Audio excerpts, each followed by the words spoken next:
How to control your awnings from the JAYCOMMAND mini system is you go in through here, you'll hit these down arrow buttons. That scrolls through the different pages.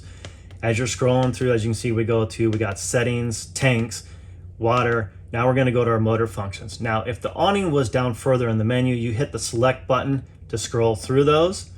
Once you get to it, you're just gonna come over here to the buttons and you're gonna hit extend to go out. And then when you're ready to bring it in, you hit the retract.